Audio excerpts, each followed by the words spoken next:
নমস্কার বন্ধুরা, আজ হাজির হয়েছি একদম অন্যরকম স্বাদের একটা চিকেন রেসিপি নিয়ে। লঙ্কা পোড়া চিকেন রেসিপি। আজ আমি বানাবো আলু দিয়ে লঙ্কা পোড়া চিকেন রেসিপিটি বানানোর জন্য আমি এখানে চিকেনগুলোকে ধুয়ে পরিষ্কার করে নিয়েছি। এখন আমি চিকেনগুলোকে ম্যারিনেট করে নেব। তো ম্যারিনেট করার জন্য আমি এখানে নুন, হলুদ আর সামান্য সরষের তেল আর নেব টক দই। তোমরা চাইলে টক দইটা স্কিপ করতে পারো। তো এখন এগুলোকে আমি ভালো করে মাখিয়ে নেব, নিয়ে আমি 30 মিনিট মতো ম্যারিনেট করতে রেখে দেব।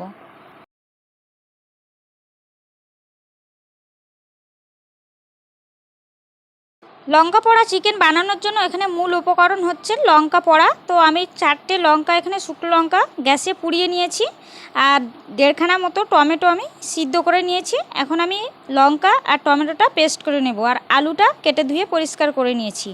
আলুটা আমি এখন ভেজে নেব। তো তার জন্য এখানে আমি কড়াইতে তেল দিয়ে নুন হলুদ দিয়েছি। আমি আলুগুলোকে দিয়ে দিচ্ছি, দিয়ে আলুগুলোকে একটু লাল লাল করে ভেজে নেব।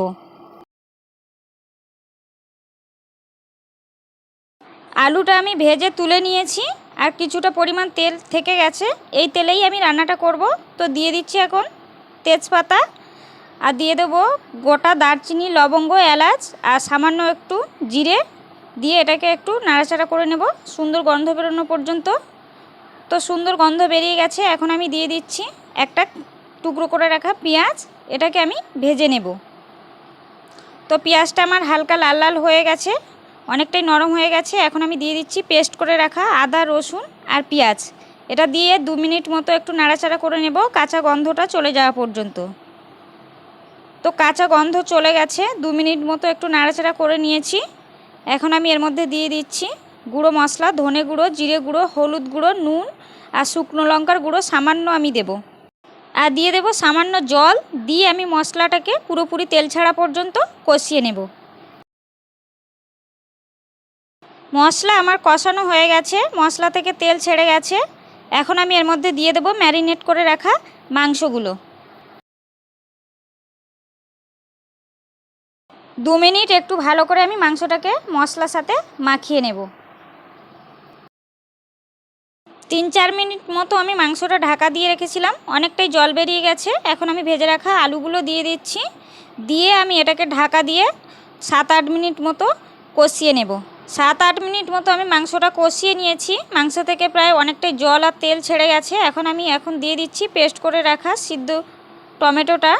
তো এখন দেরিতেই দিলাম বলে ওই জন্য আমি টমেটোটা সিদ্ধ করে নিয়েছি, যাতে কাঁচা গন্ধটা না থাকে।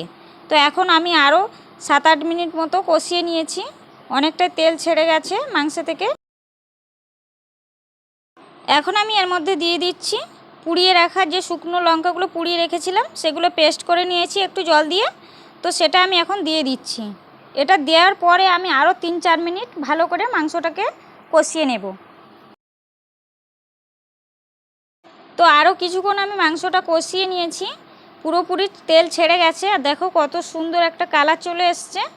এখন আমি এর মধ্যে দিয়ে দেব হাফ বাটি মতো জল। যেহেতু এটা বেশি ঝোল করব না, সেই জন্য পরিমাণ মতো একটু জল দেবো সামান্য। আলু একদম পুরোপুরি সিদ্ধ হয়ে গেছে, তো একটু সামান্য জল দেব আমি।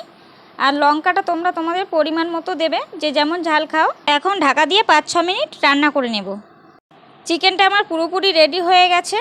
তো এখন আমি নামানোর আগে আমি একটু গরম মশলার গুঁড়ো দিয়ে দেবো, দিয়ে নাড়াচাড়া করে আমি গ্যাসটাকে অফ করে দেব। তোমরা চাইলে গরম মশলাটা স্কিপ করতে পারো, তো আমি গরম মশলাটা একটু সামান্য দেব। তো আজকের ভিডিওটি এই পর্যন্ত। রেসিপি ভালো লাগলে অবশ্যই লাইক, কমেন্ট, শেয়ার করতে ভুলো না। দেখা হচ্ছে পরবর্তী ভিডিওতে। সবাই ভালো থেকো, চ্যানেলটা সাবস্ক্রাইব করে পাশে থেকো।